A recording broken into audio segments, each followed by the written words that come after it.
Hello, good afternoon. Very welcome to special episode of Cricket Predictor.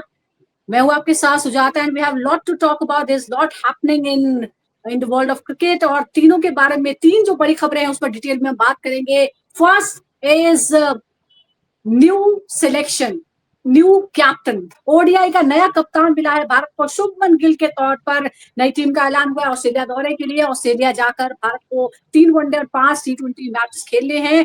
नए captaincy के under ये खेलना है. रोहित और विराट की वापसी होगी कई महीनों के बाद, लेकिन उनका रोल बदल गया है. अब कप्तान नहीं रहेंगे रोहित शर्मा ओडीआई के. तो डिटेल में इस पर हम बात करेंगे. बात होगी भारत वेस्ट इंडीज टेस्ट की. पहला मुकाबला भारत ने एक पारी और 140 रनों से जीता है. क्या क्या वहां पर सबक मिला है, वेस्ट इंडीज की टीम का क्या हाल है, इस पर डिटेल में बात करेंगे. और तीसरी बड़ी खबर है, आज फिर एक बार भारत और पाकिस्तान क्रिकेट के मैदान पर आमने सामने आने वाले हैं विमेंस वर्ल्ड कप में. श्रीलंका में मैच हो रहा है. मैच से इतर सवाल बड़ा यह है कि व्यवहार क्या होगा, क्या हाथ मिलेंगे एक बार फिर, क्योंकि एशिया कप में थ्रू आउट सबसे बड़ा जो चर्चा का कारण रहा, जो टॉकिंग पॉइंट रहा, वो था खिलाड़ियों का व्यवहार. डिटेल में हम बात करेंगे.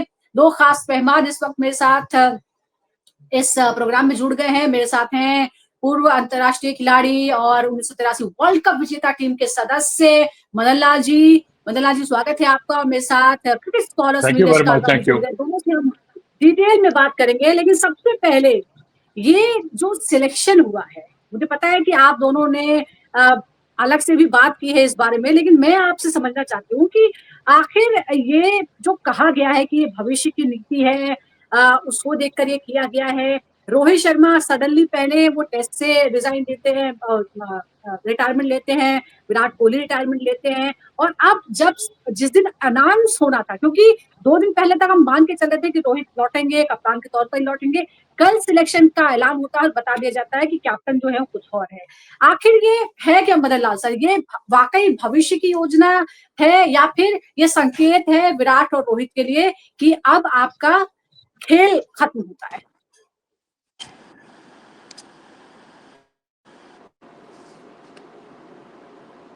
मदन लाल सर, अगर आपको मेरी आवाज आ रही है तो चलिए मदन लाल सर से हम संपर्क करेंगे. सुनील, आप क्या मानते हैं, ये वाकई भविष्य की योजना है, ये फ्यूचर प्लानिंग है, या फिर साथ ही ये संकेत भी है कि विराट और रोहित का समय अब खत्म हो गया है? देखिए, बड़ा क्लियर है. फ्यूचर की ये प्लानिंग तो सिलेक्टर्स का ही काम है सुजाता, कि कैसे सिलेक्टर्स के लिए इम्पोर्टेंट दौर होता है जिसके अंदर वो करते हैं क्रिएट टीम कौन सी ली जाए. सबसे क्रिटिकल सवाल उन पे होता है क्रिटिकल सिलेक्टर्स का, कि वो किस प्लेयर को चूज करें और किस प्लेयर को ना चूज करें. इनफैक्ट मदन लाल जी जो खुद सिलेक्टर रह चुके हैं, चेयरमैन ऑफ सिलेक्टर्स, इनके ऊपर भी एक 1999 वर्ल्ड कप के लिए आया था, जो अभी 2027 का वर्ल्ड कप है. 28 साल पहले इनके ऊपर भी एक आया था कि एक प्लेयर को ऊपर नीचे. वो स्टोरी इन्हीं से सुनना आप. बट मैं आपको इतना कहता हूं कि फॉरवर्ड लुकिंग होना चाहिए डिसीजन, टफ डिसीजंस लेने चाहिए, और अनपॉपुलर डिसीजन हो तो भी लेना चाहिए, क्योंकि वो टीम हित में. और इससे बेहतर मदन लाल जी आपको ये समझाएंगे, बट मैं वाइस कप्तानों के टॉपिक पे थोड़ी देर में वापस आऊंगा. But over to Madan Lal ji. जी बिल्कुल बिल्कुल, आपने ये सही कहा है. और यही जो बिल्कुल बदलाव को मैं आपसे ये समझूंगी कि ये संकेत है. लेकिन उससे पहले हम देखें 2022 में तीनों फॉर्मेट में कमाल मिलने के बाद रोहित शर्मा ने टीम को वर्ल्ड कप के फाइनल में पहुंचाया, ओडीआई वर्ल्ड कप में. उसके बाद टी20 का वर्ल्ड कप जिताया, उसके बाद चैंपियंस ट्रॉफी जिताई. और अब इस भविष्य की योजना को देखकर आपने उनकी कप्तानी ले ली है. लेकिन सिर्फ ये कप्तानी का मामला है या मामला ये भी है कि संकेत है कि अब आपकी टीम में भी बहुत जगह नहीं बचने वाली है? ये हमने पहले कप्तानों के साथ भी देखा है, जैसे ही कप्तानी जाती है उसके बाद टीम में उनकी जगह बनना भी मुश्किल हो जाती है. सुजाता, देखिए, सबसे पहले तो मैं ये कहना चाहूंगा कि मैं रोहित शर्मा ने जो भारतीय क्रिकेट के लिए किया है बहुत ही अच्छा किया है. जब भी टर्न अराउंड हुआ है भारतीय क्रिकेट का, ये रोहित शर्मा के टाइम पे ही हुआ है. और हमें इंडियन क्रिकेट को रोहित शर्मा का धन्यवाद भी करना चाहिए, क्योंकि देखिए, जब भी कभी चेंज ओवर होता है तो उसमें कई मुश्किलें आती हैं, पर रोहित शर्मा ने as a captain, as a player उसका बहुत ही अच्छा किरदार निभाया है. अब रही शुभमन गिल की बात. देखिए, भविष्य को देखते हुए मैं समझता हूं कि सिलेक्टर ने जो है ये राइट डिसीजन लिया है, क्योंकि देखिए गिल को भी थोड़ा सा वक्त जरूर लगेगा, एक दो साल लगेंगे उसको मैच्योर होने में। और क्या है कि एक बहुत इंपॉर्टेंट वर्ल्ड कप आ रहा है 50 ओवर का, तो उसमें जब तक ये वहां तक पहुंचेंगे तो ये भी इनकी जो है इनको काफी एक्सपीरियंस हो चुका होगा। तो राइट डिसीजन लिया है, क्योंकि देखिए हमें आगे भी देखना है। अब रोहित शर्मा या विराट कोहली कितनी देर खेलते हैं इनके ऊपर डिपेंड करता है। बाकी जो आपने बात की है ड्रॉप करने की, उनका चांस बनता है या नहीं बनता, मैं समझता हूं कि उनका चांस बनता है, इसलिए उन दोनों को लिया गया है। क्योंकि अभी भी मैं समझता हूं कि वो क्षमता रखते हैं मैच जिताने की। तो ये एक लेकिन सवाल ये भी है कि जब चीफ सेलेक्टर ये कहते हैं कि पता नहीं जी, लेकिन सवाल ये उठता है लोगों के जो कान तब खड़े हुए जब ये बोलते हैं चीफ सेलेक्टर कि वो 2027 वर्ल्ड कप में खेलेंगे या नहीं खेलेंगे ये तय नहीं है, इसीलिए हम ये कर रहे हैं। लेकिन सुनील, अब सवाल ये भी है 2018, 2023, 2024 में 3 बार 12 या उससे ज्यादा लगातार जीत जो है वो रोहित शर्मा की कप्तानी में मिली है। तो लॉजिक क्या है? मतलब आप किस तरह से इस बात को जस्टिफाई करेंगे? इसका क्या लॉजिक है? चाहे फिटनेस हो या परफॉर्मेंस हो, एक कप्तान के रूप में परफॉर्मेंस हो, मतलब आप नए को तैयार करेंगे, लेकिन कोई तो आपका लॉजिक होगा ना कि आप रोहित शर्मा को क्यों हटा रहे हैं? देखिए, सबसे पहले थोड़ा हिस्टोरिकल बैकग्राउंड देते हैं, हम लोग स्टैट्स और हिस्ट्री वाले हैं। हिस्टोरिकल, रोहित शर्मा के बाद जो टीम आई थी वो बिल्कुल सौगात और सौंपी गई थी विराट कोहली और रवि शास्त्री की तरफ से। उसने कोई नया वो नहीं किया, उसने मैनेज बहुत अच्छी टीम की थी। जिस तरह से उसको रिकॉर्ड्स मिले बहुत अच्छा था। विराट कोहली ने कंप्लीट टर्न अराउंड किया था, उसके बाद ये रोहित शर्मा को लाया। I don't think so, statistically देखें तो उस जमाने में कोई विराट कोहली गंदा नहीं कर रहे थे, पर उसको ड्रॉप करना गया क्योंकि आप देखिए बीसीसीआई एक बहुत बड़ा ऑर्गेनाइजेशन है, वो बहुत पावरफुल है, you can't take them on. Virat Kohli ने गलती ये कर ली थी कि ये हेड ऑन उनसे कोलाइड कर चुके थे, point number 1। Point number 2, superstar culture कहीं पे आ गया था इंडियन टीम में कि हमने बोला है तो ऐसे ही होगा, अगर मैं बोलता हूँ यो टेस्ट नहीं होगा तो नहीं होगा। अब समझ रहे?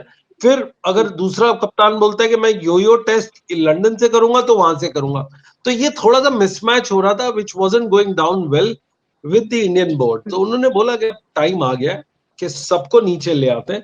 और उसी के अंदर एक वो शाहरुख खान की पिक्चर का डायलॉग है ना कि इस टीम में एक ही गुंडा हो सकता है, तो मेरे ख्याल से उन्होंने एक दिल्ली वाले को उठा के दूसरा दिल्ली वाला लिया है। लेकिन ये गुंडा कौन है? ये एक गुंडा है कौन? ये यू वांट टू नेम?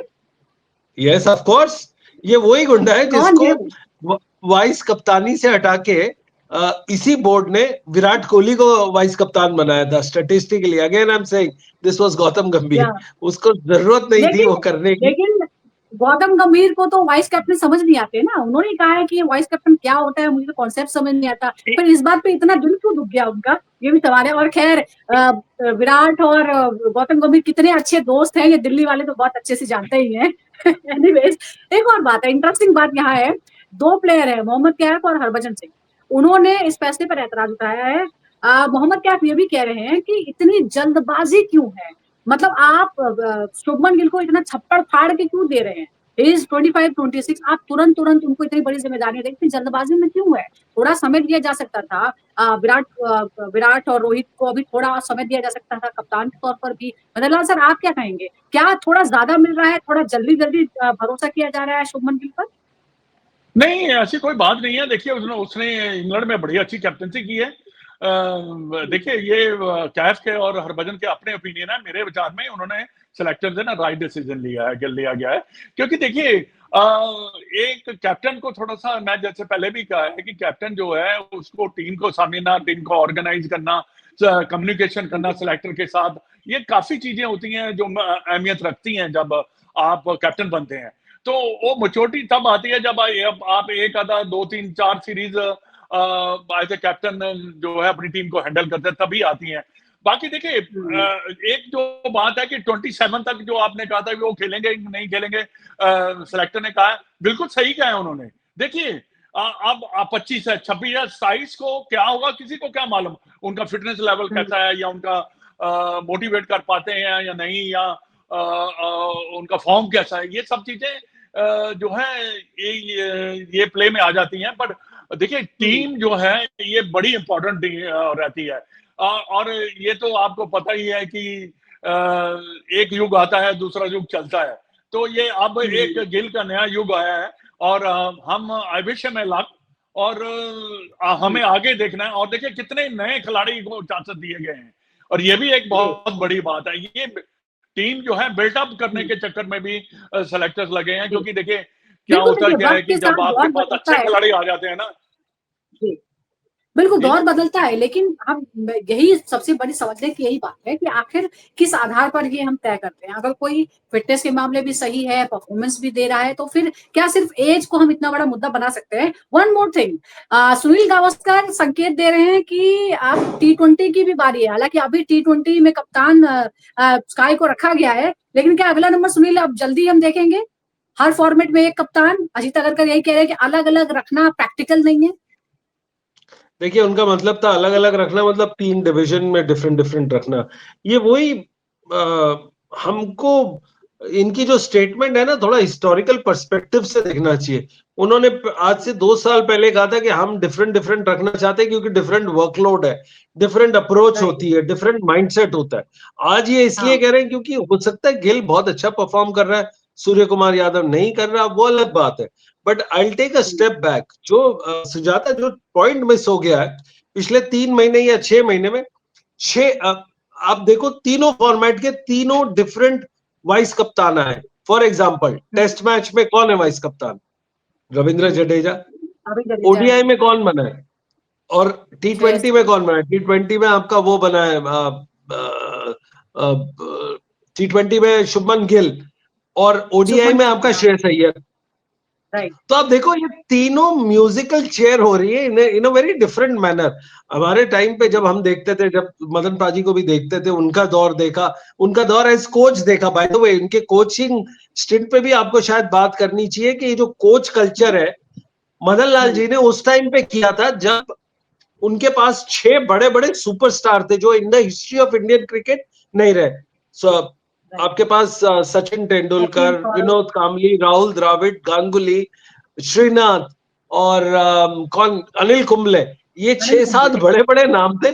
उनके ऊपर एक गुड्डा आया था, उसका नाम था मदन लाल। उनको कोच कराना बड़ा डिफिकल्ट था एज कंपेयर टू आजकल के। उसमें देखो आजकल के पास, आपके पास सबसे बड़ा प्लेयर कौन है? शुभमन गिल। और उसके ऊपर अगर गौतम गंभीर कंट्रोल करे तो अलग बात होती है। 97, 98 के अंदर इंडियन क्रिकेट बड़े अलग तरीके से था। तो सर को पता होगा कि चेंजेस क्या होती है और कितनी आस्ते आस्ते लानी होती है। ये टीम अगर देखा जाए, इनके पास ना एक्सपीरियंस है ना, वो खड़े होके वो नहीं बोल सकते कि जी सेलेक्टर्स ने ये किया, सेलेक्टर्स ने वो नहीं किया।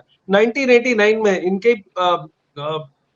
वो थे colleague, the great Mohinder Amarnath, उन्होंने तो सिलेक्शन कमेटी को बोला था बंच ऑफ जोकर्स। तो ये एक प्लेयर की वो थी जिन्होंने खेला था, अपने हाथ एक सेल्फ कॉन्फिडेंस और बिलीफ था, जो बोला वो बोला। एक टाइम ऐसा भी था कि 6 प्लेयर्स मिलके हाई कोर्ट चले गए थे कि जी ये गलत कर रहे हैं बीसीसीआई, वो अलग दौर था। पर अब गौतम गंभीर को एक बहुत ही अच्छी टीम मिली है। जस्ट इमेजिन, जो उनको सपोर्ट स्टाफ भी मिला है वो उनके कहने पे मिला है, तो मतलब उसका बोल तो बाला चल ही रहा है। आप देखो रायन टेन डॉनशे, जो भी इनका नाम है, ये कंट्रीब्यूशन क्या रहा है क्रिकेट के अंदर? अगर आप उन्होंने कोई बड़ा कंट्रीब्यूट नहीं किया, क्योंकि वो फेवरेट थे इसलिए वो 7 बस्ता उठा के चला गए। ऑन अ नॉर्मल डे ये नहीं होता, क्योंकि कोच स्ट्रॉन्ग है इसलिए वो कल्चर आया। और ये स्टेटमेंट हटी है 2 साल से कि हम चाहते हैं कि हर कोई अलग अलग कंपार्टमेंट में हो। आज वही स्टेटमेंट बन के आई है कि नहीं, हम चाहते हैं सब एक हो। तो ये इसमें अच्छा, तो कुछ मैं ज्यादा मदन लाल बिलीव सर से नहीं भी पूछ करते। लेती हूँ कि इसमें ये प्रैक्टिकल में क्या प्रॉब्लम है? क्योंकि हमने बड़ी बड़ी जो इंटरनेशनल टीम्स हैं, चाहे वो इंग्लैंड हो या ऑस्ट्रेलिया, हमने देखा अलग अलग फॉर्मेट में अलग अलग कप्तान रहे हैं और लंबे समय तक उन्होंने इसी फॉर्मूले को अपनाया है। इंडिया में ये प्रैक्टिकल नहीं है, ये अजीत अगरकर अगर बोल रहे हैं तो इसका मतलब क्या है? क्या यहाँ पर हम एक एक जो स्टारडम है वो इतना हावी हो जाता है? क्या हम ये मानते हैं? क्योंकि एक दौर होता है और वो एक जब दौर होता है तो वो हर जगह कमांड करना चाहता है। देखिए स्टारडम जो है ना, ये तो इंडिया में हैवी होता ही है, इसमें तो कोई शक नहीं है। और दूसरी बात ये है कि देखिए अभी जो है, मैं नहीं समझता कि सूर्य कुमार यादव को चेंज करना चाहिए 2020 में, क्योंकि देखिए उन्होंने पाकिस्तान के खिलाफ जो है सीरीज जिताई, एशिया कप जिताया है। और पर वर्ल्ड कप भी अभी बहुत जो है नजदीक है। वर्ल्ड कप भी नजदीक है, और दूसरी बात है कि शुभमन गिल को टेस्ट मैच और जो 50 ओवर का दिया गया है, मैं समझता हूँ कि ये वर्कलोड के लिए, उनके जो कहते हैं ना हम बात करते रहते हैं, उनके लिए ये काफी है। क्योंकि देखिए उनको अपनी बैटिंग के ऊपर भी कंसंट्रेट करना है, क्योंकि वो एक अहम कड़ी है भारतीय खिलाड़ियों की। हाँ, तो प्रैक्टिकल के प्रॉब्लम की हम बात कर रहे हैं, लेकिन सुनील एक और सवाल है। ये कृष्णमाचारी श्रीकांत जो हैं वो बात करते हैं कि टीम में ये हर्षित राणा और नीतीश कुमार रेड्डी को लेकर सवाल था। बोल रहे हैं कि जीजी के फेवरेट है हर्षित राणा, हर फॉर्मेट में उनको रखा गया, इस बार भी हर टीम में वो शामिल है। और दूसरा कि हार्दिक पांड्या की जगह नीतीश कुमार रेड्डी कैसे ले सकते हैं, आप क्या कहेंगे इस पर? देखिए टेक्निकली अगर क्रिटिसाइज करना हो तो हम इसको बहुत कुछ कर सकते हैं, बट ये देखना चाहिए कि हार्दिक पांड्या बैक इंजरी वाले प्लेयर बहुत है, और उन्होंने कुछ टाइम पहले क्लियर कर दिया है कि वो सिर्फ ओडीआई में ही शिरकत करेंगे। अगर आप ओडीआई में ही चूज अपने फॉर्मेट कर लिए तो all the best to you. जैसे पुजारा थे, उन्होंने डिसाइड कर लिया था वो वाइट रेड बॉल खेलेंगे टेस्ट, तो उसमें nothing wrong in that. But अगर आप बात करें कि आपका अगर सवाल है पॉइंटेडली कि हर्षित राणा फेवरेट है गौतम गंभीर के, बिल्कुल है फेवरेट। क्यों? क्योंकि वो केकेआर से खेलते थे। कोई एक प्लेयर तो हर किसी कोच का देखो एक वाइल्ड कार्ड एंट्री होती है, आजकल के रियलिटी शोज में वाइल्ड कार्ड एंट्री होती है, तो ये भी एक तरीके से selection has become a wild card, a reality show. बस उसमें कैमरे लगाने की जरूरत है और बाकी सब ये ठीक हो जाएगा जी। एक बात मैं कहना चाहूंगा कि मेरे को थोड़ी सी हैरानगी जरूर हुई है सैयद को जो वाइस कैप्टन बनाया गया है। 20 ओवर में लिया नहीं और 50 ओवर में उन्होंने उसको वाइस कैप्टन बनाया, बट फिर भी ठीक है, कोई बात नहीं है। He is also young, is leading Punjab की आईपीएल की टीम को लीड करते हैं, तो उनको भी काफी एक्सपीरियंस तो है ही है, बट ये थोड़ी हैरानगी वाली बात जरूर है। बिल्कुल। अब आप जरा शुभमन गिल की कप्तानी की बात कर लेते हैं। शुभमन गिल अब टेस्ट के साथ ही ओडीआई कप्तान भी बन गए। टेस्ट कप्तानी में जो कुल मिला के 6 मैच उन्होंने खेले हैं, अच्छा परसेंटेज है, और कल भी जो नतीजा आया है वेस्ट इंडीज के खिलाफ वो भी उन्होंने जीत लिया है, यानी विनिंग परसेंटेज उनका ठीक है। इस मैच के बारे में भी जरा मैं आपसे समझना चाहूंगी, मदनलाल सर क्या कहेंगे इस मुकाबले के बारे में? क्या आपको लगता है कि ये एक तो वो ड्रॉ करा के आए इंग्लैंड से, दूसरा आप घरेलू मैच में इस तरह का परफॉर्मेंस रहा, और इसकी वजह से मतलब सब चीजें जो है पॉजिटिव जा रही है शुभमन गिल के? हाँ देखिए, पॉजिटिव तभी जाती है जब आपकी परफॉर्मेंस भी साथ में चलती रहे, ये बड़ा जरूरी है कैप्टन के लिए। इंग्लैंड में उन्होंने बहुत अच्छी सीरीज के लिए ड्रॉ कराया, जीत भी सकते थे, क्योंकि इंग्लैंड में जो सीरीज हुई है one of the best series हमें देखने को मिली है। पर ये एक मौका है गिल के लिए अपनी सीरीज को जीतने का, और क्योंकि वेस्ट इंडीज की टीम इतनी कोई अच्छी टीम भी नहीं है, बड़ी टीम भी नहीं है, पर फिर भी है मैच तो टेस्ट मैच तो जीतना बड़ा जरूरी रहता है, क्योंकि ये उसके लिए होगा कि हाँ शुभमन गिल ने वेस्ट इंडीज के खिलाफ एक सीरीज जिताई थी। बाकी देखिए मैच्योरिटी जो है ना वो आहिस्ता आहिस्ता ही आती है, क्योंकि ये एक यंग कैप्टन है और इसके साथ यंग टीम है, और ये यंग टीम जब आप यंग कैप्टन बनाते हैं, यंग टीम अगर साथ चलती है ना तो फिर वो धमाल ही करती है, क्योंकि आहिस्ता आहिस्ता एक्सपीरियंस होता चला जाता है और रिजल्ट भी उनके काफी अच्छे आने शुरू हो जाते हैं। जी चलिए, अब आप स्विच करते हैं, अब हम बात करते हैं विमेंस वर्ल्ड कप की, जहां पर आज एक बड़ा ही इंपॉर्टेंट मुकाबला है। हालांकि बराबरी यहाँ बिल्कुल नजर नहीं आती है। आज है Bharat versus Pakistan women's world cup में, और सवाल बहुत सारे हैं लेकिन मैचअप कोई नहीं है। 11 के 11 मुकाबले जो आपस में खेले गए हैं उसमें सब के सब भारत ने जीते हैं। कुल मिलाकर अभी तक सिर्फ T20 के 3 मुकाबले पाकिस्तान जीत पाया है, अदरवाइज ओडीआई का जो है वो बुरा हाल है। लेकिन सुनील, सबसे बड़ी चर्चा जो हो रही है ये मैच की नहीं हो रही, ये हो रही है कि खिलाड़ियों का व्यवहार क्या होगा, हाथ मिलेंगे नहीं मिलेंगे, क्योंकि हम एशिया कप में देख चुके हैं कि वो क्या हो रहा था। अब इधर सैकिया कह रहे हैं कि भाई स्थिति तो वैसी ही है, बदला तो कुछ है नहीं, तो मतलब संकेत तो है ही। देखिए अगेन हिस्ट्री देखना बड़ा जरूरी है। 2021-22 का वर्ल्ड कप मैंने साउथ अफ्रीका से देखा था, उसमें इतनी फ्रेंडलीनेस थी इनकी आपस में कि दोनों एक दूसरे से जफी पाके आपस में बात करती थी ऑफ द जब प्रैक्टिस टाइम होता था। और यूजुअली क्या होता है, आईसीसी भी इसमें बड़ी चंट है, चंट is the right word that Punjabi में कहते हैं ना, बहुत तेज है। वो कोई भी हो, अंडर 19 बॉयज हो, गर्ल्स हो, अंडर 15 हो, वो उस पूल में डालती है कि इंडिया पाकिस्तान एक दूसरे से भिड़े, क्योंकि उनको पता है अंडर 15 से ही अंडर 19 से ही इनकी आपस में वो लग जाती है, वो क्रिएट करते हैं राइवलरी, ताकि वो अच्छे वो है। ऑफ द रिकॉर्ड वो आधे तो पंजाबी में बातें करती हैं, 90% खाने एक दूसरे के खाती हैं। आपने लास्ट एशिया कप में देखा, बिस्मा मारूफ के बच्चे के साथ हमारा वो इंडियन टीम बड़ा एक्साइटेड थी, आपस में वो बैट्स एक्सचेंज करती है। एक अच्छी बात आपको बताऊं, 3 करंट पाकिस्तानी प्लेयर्स ऐसे हैं जो इंडियन टीम की लड़कियों से बल्ले मंगवाती हैं हमने। वो कहाँ से आता है, जो भी टूर्नामेंट होता है उसके अंदर फोन कर देते हैं जी हमारे ये बल्ले ले आना। वो क्योंकि जलंधर में जो और मेरठ में बनने वाले बल्ले ज्यादा है, ये पुराने दौर से होता आ रहा है। मैं I am sure Madan Lal ji भी यही कहेंगे कि पुराने दौर में भी वो अपने जूते बैग बल्ले सब देते होंगे, एक्सचेंज करते होंगे। ये एक फ्रेंडली मैटर है। But on the face of it अब इसको ऐसी स्थिति बन गई है कि हम क्या बात करें। हमारे क्रिकेट प्रेडिक्टर में इनकी फॉर्मर जो स्किपर थी सिद्रा भट्टी, वो बिल्कुल यहाँ पे 1 महीने हमारे साथ उन्होंने शो किया, आके रही है हमारे टेलीविजन उसमें, वो अलग बात है, वो दौर अलग था। But I think in the last 2 महीने में हालात बदल गए और आज उसका रिएक्शन आप टीम पे देखेंगे। बट बिहाइंड द सीन्स बहुत अच्छी होगी। बट एक बात और बता दूं, ये जो अरुंधति रेड्डी है उसको 30% फाइन हुआ था पिछले मैच में, जब उसने निदा धर को जाके आउट करने के बाद जाके कुछ अपशब्द बोले थे। तो मैच रेफरी यही थे आपके पाइक्रॉफ्ट साहब, जिन्होंने 30% का इसके ऊपर वो लगाया था जुर्माना। तो ऑफकोर्स जब बैटिंग बॉलिंग होती है तो गाली गलौच और वो होता है। इनफैक्ट स्टंप माइक्स काइंड होते हैं जो स्विच ऑफ कर देते हैं। मैंने इनके प्रोड्यूसर से भी पूछा, आपने स्विच ऑफ, कहते हैं हमें बोला गया है कि लड़कियों का वो स्विच ऑफ करा जाए क्योंकि गुस्सा बाहर ना आए टेलीविजन पे। बट कमिंग बैक, 30% उसके कटे थे अनुराधा रेड्डी के भी। ओवर यू सजाता। बिल्कुल सर, मदन लाल सर, देखिए ये जो आप जब आप मैदान पर होते हैं, जब वो गर्मा-गर्मी होती है, वो अग्रेशन वो अलग होता है। लेकिन अभी हम अलग सिचुएशन की बात कर रहे हैं जिसमें कुछ चीजें हैं जो कंट्रोवर्शियल है या एक दूसरे को पोक करने वाली है, इमोशनली जो है छेड़ने वाली है। अब आप बताइए इस मैच में आपके लिए सबसे इम्पोर्टेंट क्या है? एक तो रिकॉर्ड है कि 100% रिकॉर्ड जो है वो भारत का है पाकिस्तान के खिलाफ। दूसरा, अगर हम पिछले 11 वनडे की बात करें तो वो सबके सब भारत ने जीते हैं। क्या आपको लगता है कि पाकिस्तान की महिला टीम की स्थिति ऐसी है जो उसमें बदल पाए? बुरी तरह से हराया था बांग्लादेश ने पहले मुकाबले में, जबकि भारत पहला मैच जीता है। सुजाता, पहले तो मैं एक बात कहना चाहूंगी, आज सुनील ना पंजाबी के बड़े डेंजरस वर्ड यूज कर रहा है।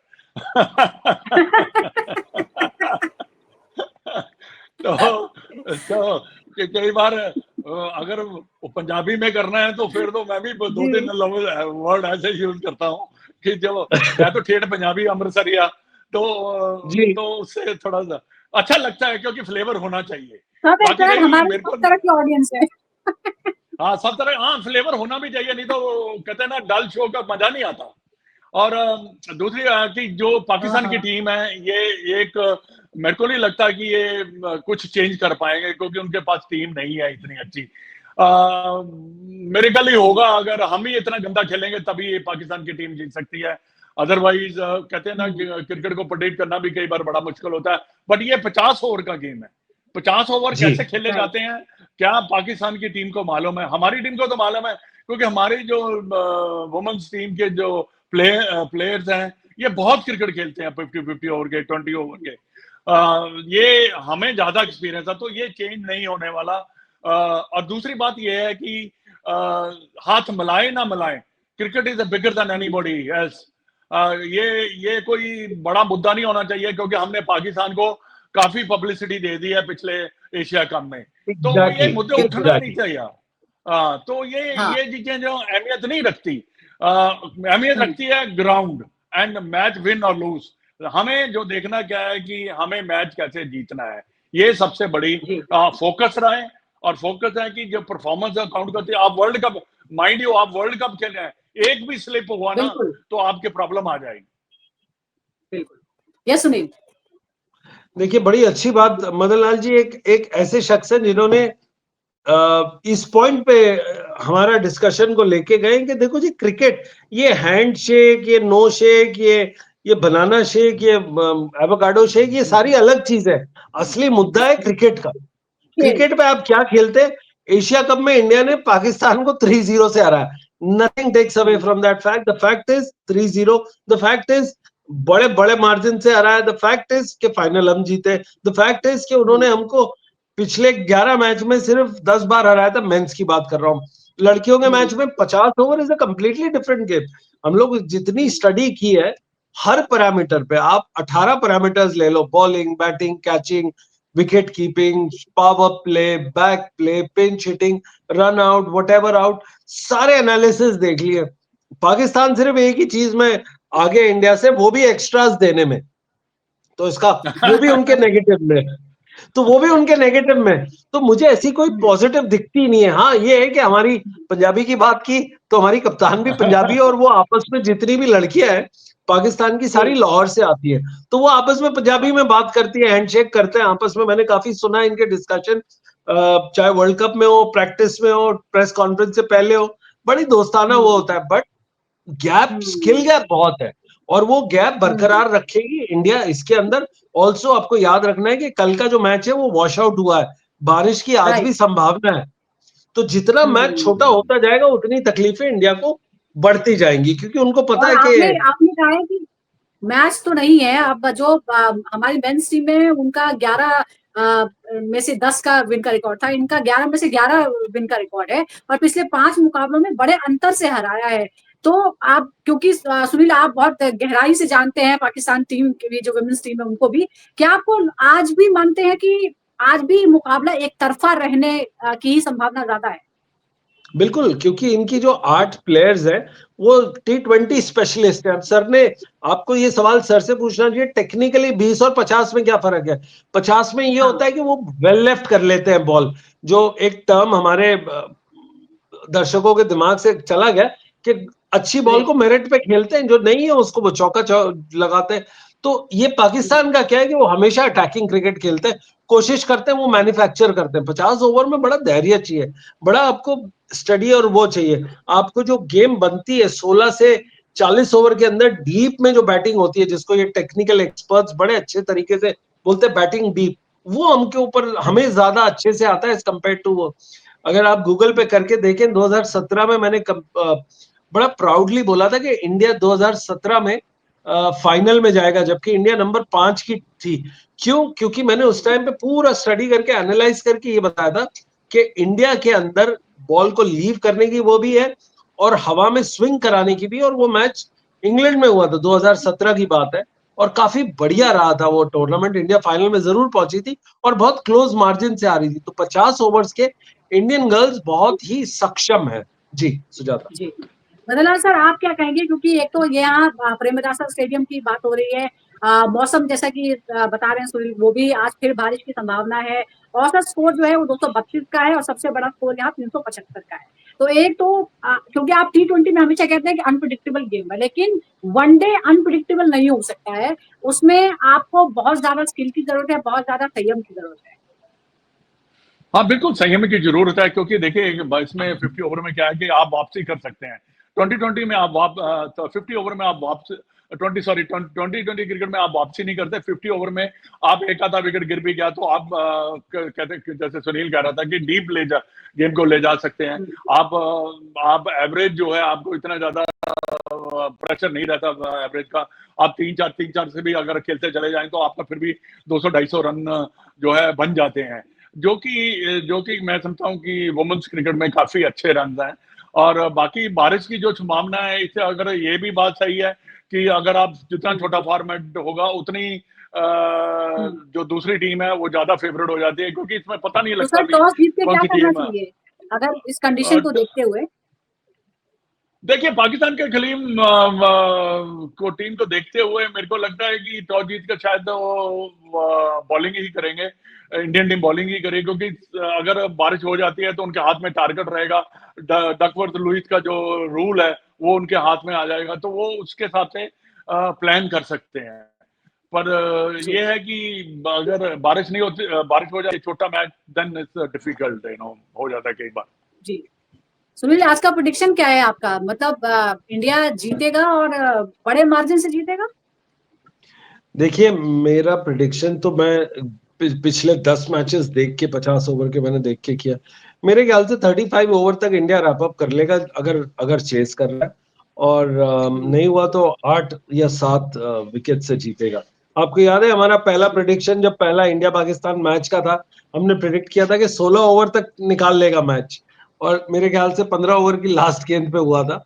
तो ये सारे साइंटिफिक बेस्ड है, हम रॉन्ग हो सकते हैं, बट अगेन टोटल पे डिपेंड करता है। But India is a very strong team, one of the top force. Madanlal sir, आप क्या कहेंगे, क्या प्रेडिक्शन है आपका? प्रोडिक्शन इसमें प्रोडिक्ट करने वाली बात ही नहीं है, इंडिया जीतेगा। क्योंकि देखिए, बिकॉज इसलिए कह रहा हूँ कि हमारी टीम अच्छी है। बिकॉज अगर कोई ऐसा प्रोडिक्शन होती, या हाँ मिरेकल हो सकता है, क्रिकेट इज वेरी, कहते हैं ना कि अनिश्चितताओं का खेल है, पर इतना भी नहीं है कि एक टीम बिल्कुल ही कहते हैं ना लड़ के जाए। अनिश्चितताओं के लिए भी आपको स्किल्स तो चाहिए ही, लेकिन स्किल्स का फिलहाल कोई हाँ, मैच स्किल नजर तो नहीं आ रहा है। चाहिए। और राइट, हाँ, पिछले बिल्कुल 11 उनके ओवर में हमने एक्चुअली, देखा है। हाँ हाँ, हाँ, उनके पास 11-0 का इतनी ज्यादा रिकॉर्ड जो है क्रिकेट वो ऑर्गन भी फिलहाल है। नहीं है। जी, 11-0 का रिकॉर्ड लेकर भारतीय टीम आज उतर रही है पाकिस्तान के खिलाफ। मुकाबला होने वाला है वर्ल्ड कप में। भारत पहला मुकाबला जीत चुका है, पाकिस्तान पहला मुकाबला हारा है, और आज दोनों की भिड़ंत होने वाली है। देखते हैं कि स्कोर क्या रहता है, टारगेट क्या रहता है, और व्यवहार क्या रहता है दोनों ही खिलाड़ियों का। बहुत बहुत शुक्रिया आपका मदनलाल सर, और सुनील यशकादा, आपका बहुत बहुत शुक्रिया। दर्शकों का भी बहुत बहुत शुक्रिया। फिर आपसे जल्दी ही थैंक मुलाकात यू। होगी। देखते रहिए क्रिकेट।